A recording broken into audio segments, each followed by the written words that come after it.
మహాఫలితం తెలుగు రాష్ట్ర రాజకీయాలను అటెన్షన్ మోడ్లోకి తీసుకొచ్చింది.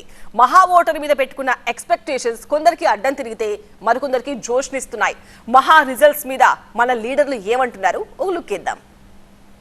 మహారాష్ట్రలో విపక్ష హోదా కూడా కాంగ్రెస్ పార్టీకి రాలేదు. మోడీ గారి నాయకత్వంలో డబుల్ ఇంజన్ సర్కారు పట్ల ప్రజలకు ఉన్నటువంటి నమ్మకాన్ని ప్రజలు అద్భుతమైనటువంటి తీర్పు ఇవ్వడం జరిగింది.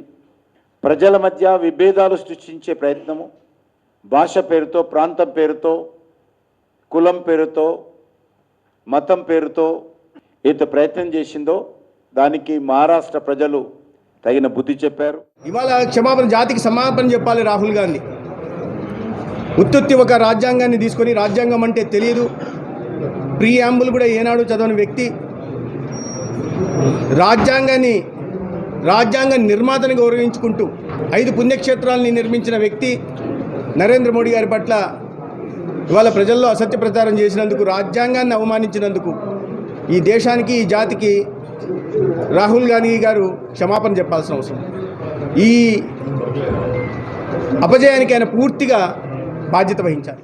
మహారాష్ట్రలో ఎలక్షన్ రిజల్ట్స్ కూడా ఏ విధంగా వచ్చాయి, బ్రహ్మాండంగా అందరూ ప్రధానమంత్రి చేసే పనికి ఏ విధంగా మహారాష్ట్రలో రిజల్ట్ ఇచ్చారో ప్రజలు మనం చూసాం. ఆంధ్రప్రదేశ్లో కూడా చూస్తున్నాం. వికసిత్ భారత్ ఏదైతే ప్రధానమంత్రి గారు కోరుకుంటున్నారో అది నెరవేర్చే దిశగా ఇక్కడ ఉండే ఎమ్మెల్యేలు మేమందరం కూడా కృషి చేస్తున్నాం. వీళ్ళతో విపరీతంగా ప్రచారం చేశారు.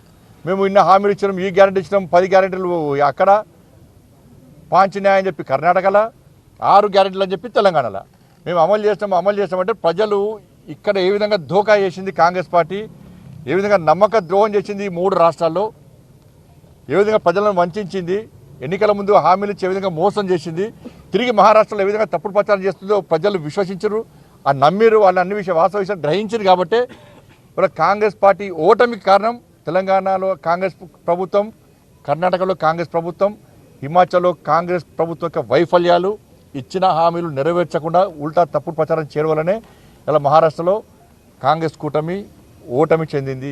ఇది కేంద్ర ప్రభుత్వాన్ని బలపరచడమే కాకుండా నరేంద్ర మోదీ గారి అభివృద్ధి ఎజెండా ఏదైతే ఉన్నదో, ప్రపంచవ్యాప్తంగా భారతదేశాన్ని 3వ అతిపెద్ద ఆర్థిక వ్యవస్థగా నడిపించాలన్నటువంటి వారి సంకల్పానికి ఈరోజు ముఖ్యంగా మహారాష్ట్ర ప్రజలు ఇచ్చినటువంటి తీర్పు ఒక ప్రధానమైనటువంటి ఒక మంచి నాంది కాబోతోంది, పునాది కాబోతోంది.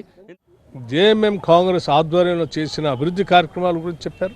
దాంతోపాటు భవిష్యత్తులో మళ్ళీ కాంగ్రెస్ పార్టీ, జేఎంఎం కంబైన్డ్గా ఈరోజు పోటీ చేస్తున్నాం, మీరు ఓట్లు వేస్తే మేము భవిష్యత్తులో ఏం చేస్తాం అనేది కూడా వాస్తవ విషయాల్ని బడ్జెట్తో సహా, అంకెలతో సహా వాళ్ళకి చెప్పి ఓట్లు అడిగారు. దాని మీద ప్రజలు నమ్మారు.